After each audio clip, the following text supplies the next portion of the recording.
السلام علیکم ورحمۃ اللہ وبرکاتہ۔ نحمدہ و نصلی علی رسولہ الکریم۔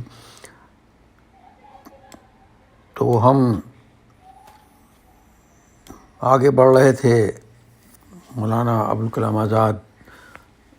رحمۃ اللہ علیہ کی اس تفسیر کی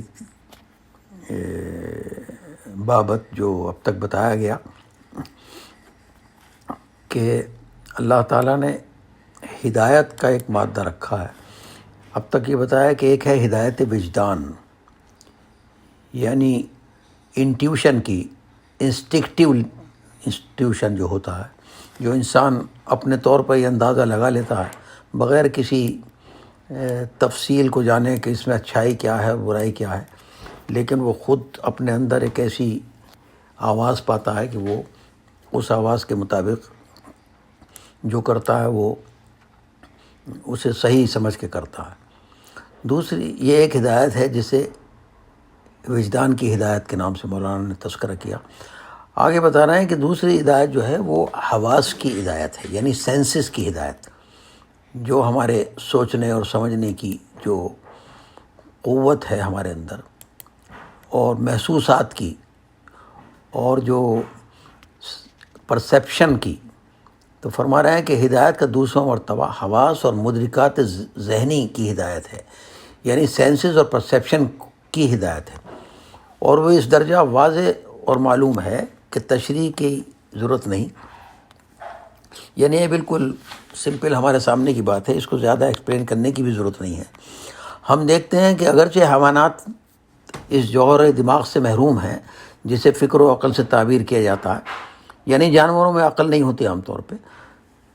تاہم اس کے باوجود بھی فطرت نے انہیں احساس و ادراک وہ تمام قوتیں دے دی ہیں جن کی زندگی و معاشیت کے لیے ان کو ضرورت تھی، اور اس کی مدد سے وہ اپنے رہنے سہنے، کھانے پینے اور تولید و تناسل، یعنی اپنی اولادیں پیدا کرنے اور اپنی حفاظت و نگرانی کی تمام وظائف حسن و خوبی کے ساتھ انجام دیتے رہتے ہیں۔ یعنی جانور ہوں، مچھلی ہوں، پرندے ہوں، کیڑے مکوڑے ہوں، سب اپنی زندگی کے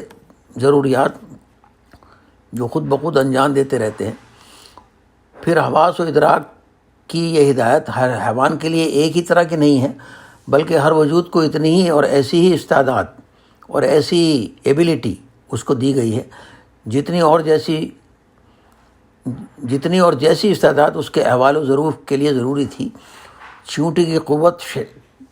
سونگھنے کی طاقت نہایت دور رس ہوتی ہے، دور سے سونگھ لیتی ہے، اس لیے کہ اس قوت کے ذریعے وہ اپنی غذا حاصل کر سکتی ہے۔ چیل اور عقاب کی نگاہ تیز ہوتی ہے، چونکہ اگر ان کی نگاہ تیز نہ ہو تو وہ بلندی سے اڑتے ہوئے اپنا شکار دیکھ نہیں سکتے۔ یہ سوال بالکل غیر ضروری ہے کہ حیوانات کے حواس و ادراک کی حالت اول دن سے تھی یا بعد میں پیدا ہوئی، لیکن بہرحال یہ خدا کا ٹھہرایا ہوا ایک قانون ہے۔ چنانچہ یہی مرتبہ ہدایت ہے جس کو قرآن نے ربوبیت الہی کی وحی سے تعبیر کیا۔ عربی میں وحی کے معنی مخفی، ایما اور اشارے کے ہیں، یعنی چھپا ہوا اشارہ جو اندرونی طور پر کر دیا جائے اس کو بھی وحی کہتے ہیں، اور یہ گویا فطرت کی وہ اندرونی سرگوشی ہے جو ہر مخلوق پر اس کی راہ عمل کھول دیتی ہے۔ اور قرآن اس بارے میں فرما رہا ہے، قرآن کی 16ویں سورت کی 66 آیت ہے کہ جو شہد کی مکھی کے بارے میں، کہ اور دیکھو تمہارے پروردگار نے شہد کی مکھی کے دل میں یہ بات ڈال دی کہ پہاڑوں میں اور درختوں میں اور ان ٹیٹوں میں جو اس غرض سے بلند کی جاتی ہیں اپنے لیے چھتے بنائے۔ ترجمہ ختم۔ اور یہی وہ ربوبیت الہی کی ہدایت ہے جس کی طرف حضرت موسیٰ علیہ السلام کی زبانی اشارہ کیا گیا۔ فرعون نے جب پوچھا فمن ربکما یا موسیٰ، تمہارا پروردگار کون ہے موسیٰ؟ تو حضرت موسیٰ نے کیا جواب دیا، جس کا ترجمہ یہ ہے کہ ہمارا پروردگار وہ ہے جس نے ہر چیز کو اس کی بناوٹ دی ہے، پھر اس پر زندگی اور معیشت کی راہ کھول دی ہے۔ اور پھر یہی ہدایت ہے جسے دوسری جگہ قرآن کہہ رہا ہے کہ راہ عمل آسان کر دینے سے بھی قرآن نے تعمیر کیا ہے۔ چنانچہ ایک اور سورت 80 کی آیت نمبر 18 اور 20 میں اللہ تعالیٰ فرما رہے ہیں، جس کا ترجمہ یہ ہے کہ اس نے انسان کو کس چیز سے پیدا کیا؟ نطفے سے پیدا کیا، پھر اس کی تمام ظاہری اور باطنی قوتوں کے لیے ایک اندازہ ٹھہرا دیا، پھر اس پر زندگی کے عمل کی راہ آسان کر دی، اور یہی ثم السبیل یسرہ، یعنی راہ عمل آسان کر دینا، وجدان اور ادراک کی ہدایت ہے جو تقدیر کے بعد ہے۔ چونکہ اگر فطرت کی رہنمائی نہ ہوتی تو ممکن نہ تھا کہ ہم اپنی ضروریات زندگی حاصل کر سکیں۔ آگے چل کر ہم دیکھیں گے اور معلوم کریں گے کہ قرآن نے تکوین وجود یعنی ڈیولپمنٹل ایگزسٹنس کے لیے اور ایوولوشنری ایگزسٹنس کے لیے جو 4 مرتبے بیان کیے ہیں، 4 درجے بیان کیے ہیں قرآن نے، ان میں سے تیسرا اور چوتھا مرتبہ تقدیر اور ہدایت کا مرتبہ ہے، جس میں سے پہلا مرتبہ تخلیق کا ہے، کریشن کا، دوسرا تسویہ کا ہے، تسویہ کہتے ہیں کہ ہر چیز کو ٹھیک ٹھیک درست کر دینا، اور دوسرا تقدیر کا ہے جس سے وجود کے لیے اندازہ ٹھہرا دینا، اور تیسرا جو ہے وہ ہدایت کا ہے۔ چنانچہ قرآن کی آیت ہے جو سورہ 87 کی 302 نمبر کی آیت ہے، جس کا ترجمہ یہ ہے کہ وہ پروردگار عالم جس نے پیدا کیا پھر اسے ٹھیک ٹھیک درست کر دیا، اور جس نے ہر وجود کے لیے ایک اندازہ ٹھہرا دیا، پھر راہ عمل کھول دی، جس کو ہم پڑھا کرتے ہیں کہ الذی خلق فسوی والذی قدر فہدی۔ یہ اس کا ترجمہ ہے کہ پروردگار عالم جس نے پیدا کیا یعنی تخلیق کی، پھر اس نے ٹھیک ٹھیک راہ درست کر دی یعنی تسویہ کر دیا، اور جس نے ہر وجود کے لیے ایک اندازہ ٹھہرا دیا یعنی تقدیر مقرر کر دی، اور پھر اس پر راہ عمل کھول دی یعنی اس کو ہدایت دی۔ یہ سب بتا دینے کے بعد مولانا ایک بہت عجیب و غریب تفصیلات کی طرف گئے ہیں، جن کو آپ نے براہین قرآنیہ کا مبدأ و استدلال کے نام سے اس کا ذکر کیا ہے، یعنی جو ریزننگ ہے قرآن کی، اس کا پرنسپل اور اوریجن آف ریزننگ کیا ہے،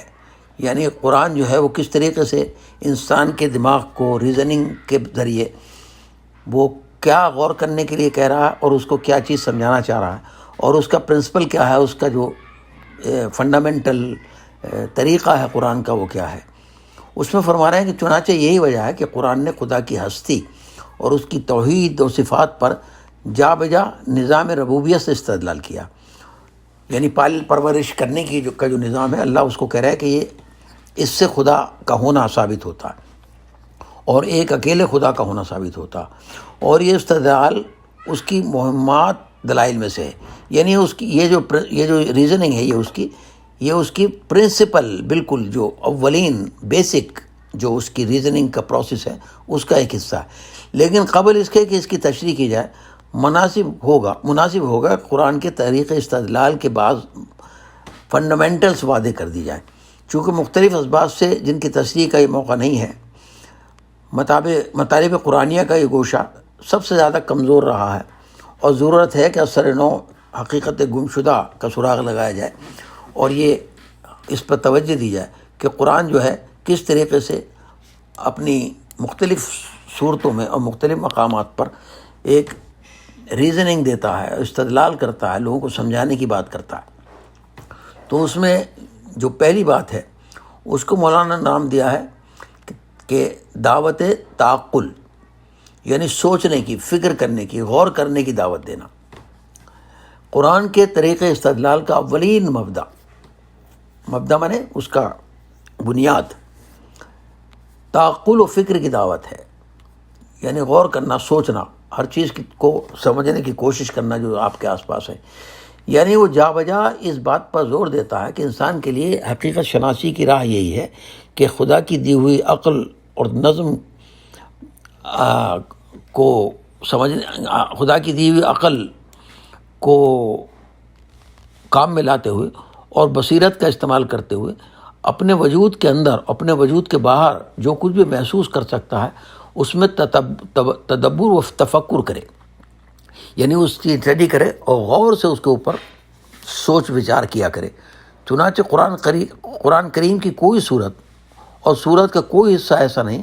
جو تفکر کی دعوت سے خالی ہو، یعنی غور کرنے کی دعوت اللہ تعالیٰ کا قرآن جگہ جگہ دے رہا۔ چنانچہ 51ویں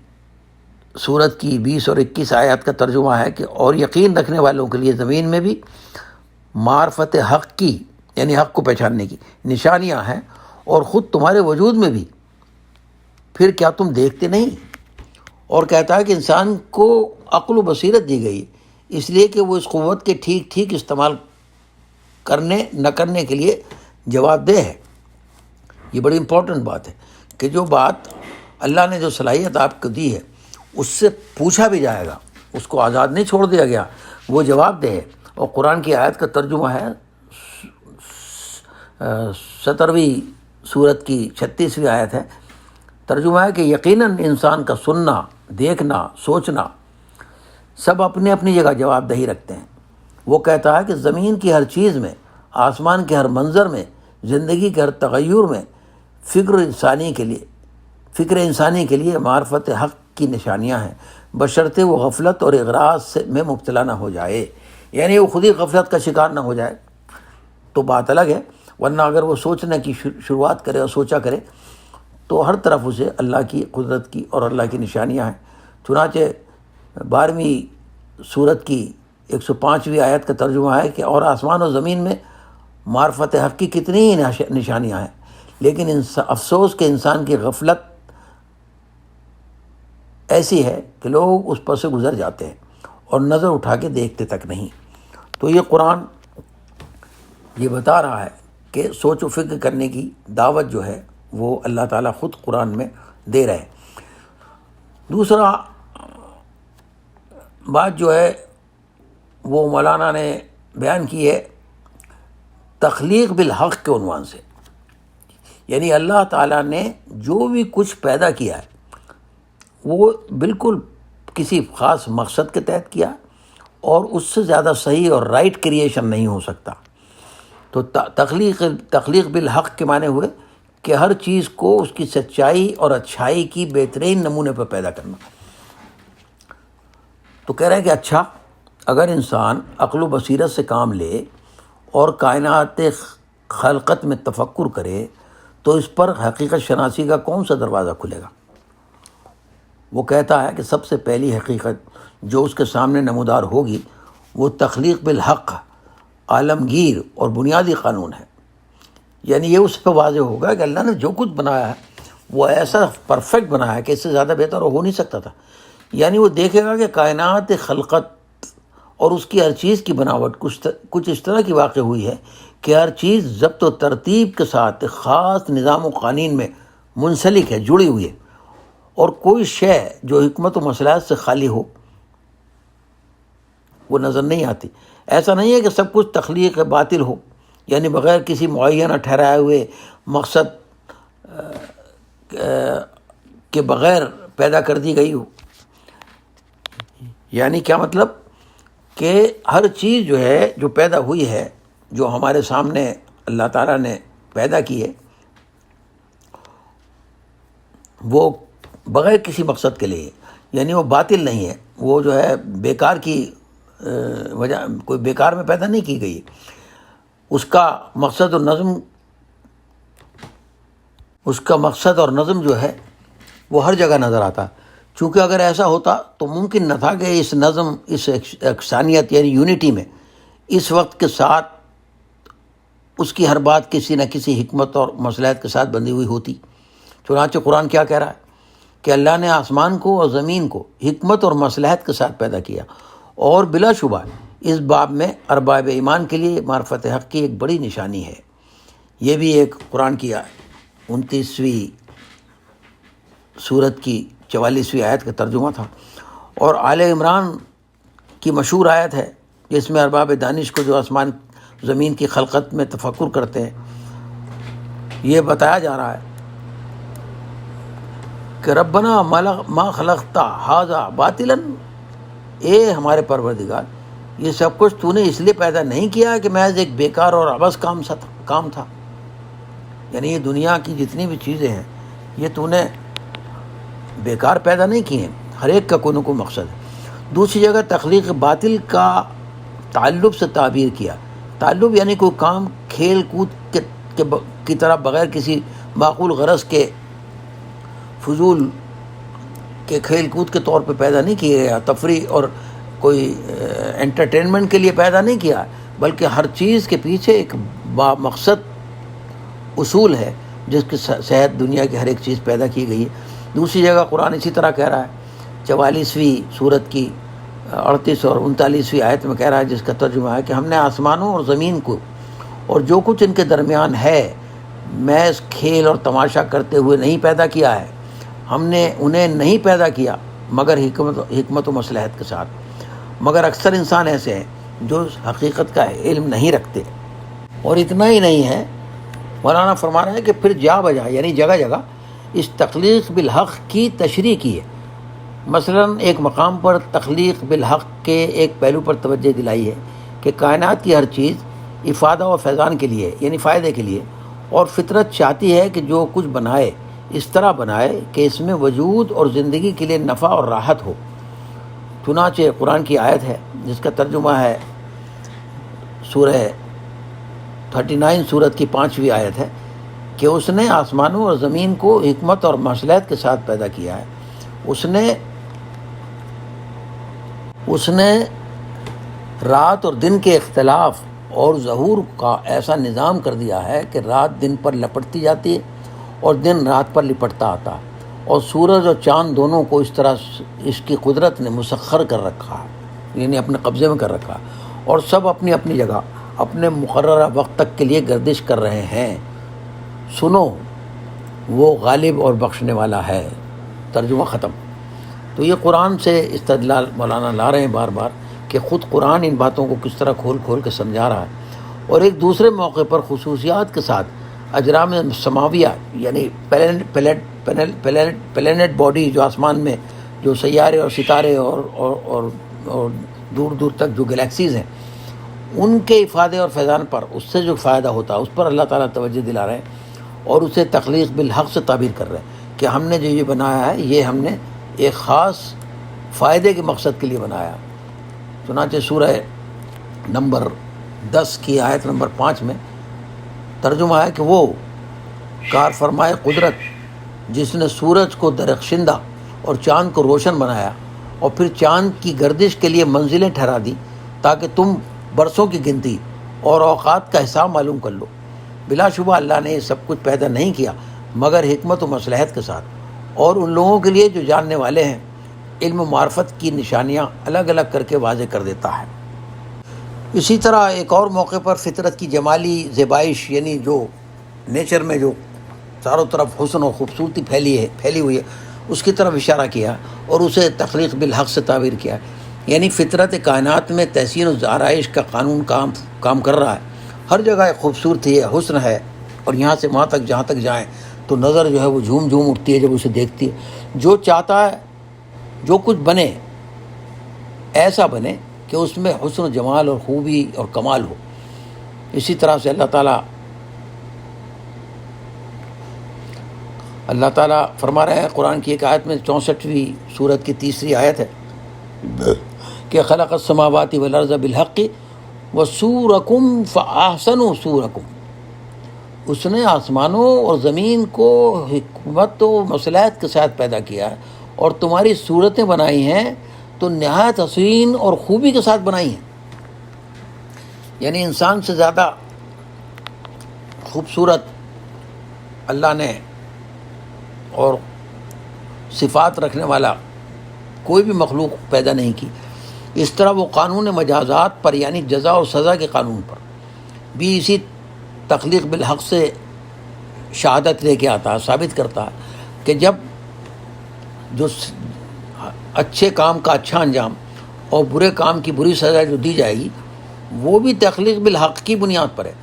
تم دیکھتے ہو کہ دنیا میں ہر چیز کوئی نہ کوئی خاصہ نتیجہ رکھتی ہے اور تمام خواص و نتائج لازمی اور اٹل ہیں۔ پھر کیوں کر ممکن ہے کہ انسان کے اعمال میں اچھے اور برے خواص اور نتائج نہ ہوں اور وہ قطعی اٹل نہ ہوں، اور جو قانون فطرت دنیا کی ہر چیز میں تمہیں اچھے برے کی امتیاز رکھتا ہے، کیا انسان کے اعمال میں اس امتیاز سے غافل ہو جائے گا؟ یعنی ہر چیز میں قدرت کا قانون آپ دیکھ رہے ہیں کہ وہ اچھے برے کی پوری طرح تمیز رکھ کے چل رہا ہے۔ تو قرآن کیا کہہ رہا ہے اس بارے میں کہ تمہارے اعمال بھی اچھے اور برے جو ہیں وہ اپنی تاثیر رکھتے ہیں۔ چنانچہ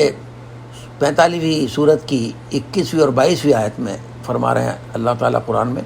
جس کا ترجمہ ہے کہ جو لوگ برائیاں کرتے ہیں کیا وہ سمجھتے ہیں کہ ہم انہیں ان لوگوں جیسا کر دیں جو ایمان لائے اور ان کے اعمال جن کے اعمال اچھے ہیں، یعنی دونوں برابر ہو جائیں زندگی میں بھی اور موت میں بھی۔ اگر ان لوگوں کے فہم و دانش کا فیصلہ یہی ہے تو کیا ہی برا ان کا فیصلہ ہے۔ اور حقیقت یہ ہے کہ اللہ نے آسمان کو اور زمین کو حکمت و مصلحت کے ساتھ پیدا کیا ہے کہ ہر جان اپنی کمائی کے مطابق بدلہ پالے، اور ایسا نہیں ہوگا کہ ان کے ساتھ ناانصافی ہو۔ تو گویا یہاں سے بھی استدلال اس بات کا ہوتا ہے، اس بات کی ریزننگ ہوتی ہے کہ جو ہمارے اعمال کا اچھی اور بری سزا ہونی ہے وہ بھی اسی اصول کے تحت ہے کہ اللہ تعالیٰ حق قائم کرنا چاہتے ہیں، اور حق کا مسئلہ یہ بھی ہے کہ انصاف ہو۔ تو یہاں آج کی یہ بات ختم ہوتی ہے، تو انشاءاللہ آگے ہم بڑھیں گے اس میں۔ آگے جو مرنے کے بعد کی زندگی ہے وہ بھی ربوبیت سے اللہ تعالیٰ قرآن میں ثابت کر رہے ہیں، اس پہ بات ہوگی۔ وآخر دعوانا الحمدللہ رب العالمین۔ انجم اقبال، مکہ مکرمہ سے۔